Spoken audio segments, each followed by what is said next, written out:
Hey, what's up everybody? Welcome back to Narrow Studios. Today, I wanted to show you how my YouTube videos are made, like the one you're watching right now. I like to think I've cultivated some decent equipment and figured I'd share the knowledge with y'all.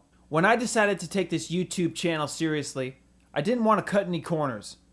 I knew I wanted the best equipment and the stuff that was going to last the longest. Now, I'm not saying this is the end-all be-all setup, but this is a great starting point for anybody looking to get into all of this. I'll talk about the camera, lenses, lighting, and editing. So without further ado, let's head into the camera. For my camera, I'm using the Canon EOS Rebel SL1. It's been my first and only camera for over 5 years now. It has served me well and hasn't let me down yet. Considering the SL1 is amongst the lower tier DSLRs Canon has to offer, it's still a great camera for anybody just starting out in video. For lenses, I'm using the stock 18 to 55mm as well as the 50mm, which is personally one of my favorites. With its great ability to get excellent shallow depth of field, it's a favorite amongst startup YouTubers and beginner photographers and videographers.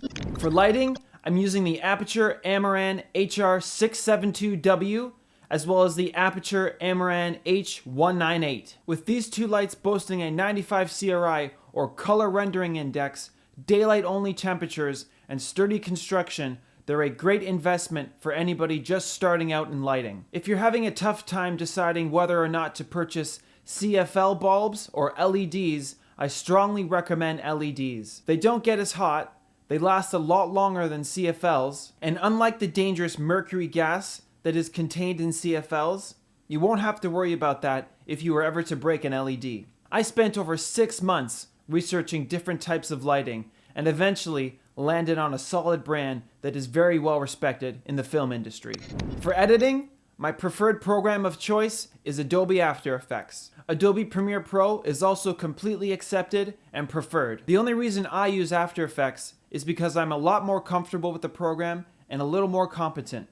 I do plan to switch to Adobe Premiere Pro in the future, as my render times with After Effects are usually doubled. As a side note, I would like to recommend the Canon EOS Utility for Mac or Windows. This program allows you to control your camera from your laptop, so I can shoot my videos completely by myself and within arm's reach. So that's the end of the video, everybody.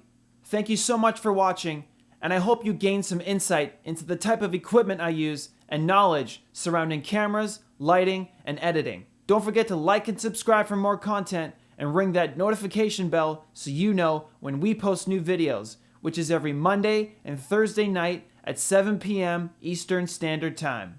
And we will see you next time. Goodbye.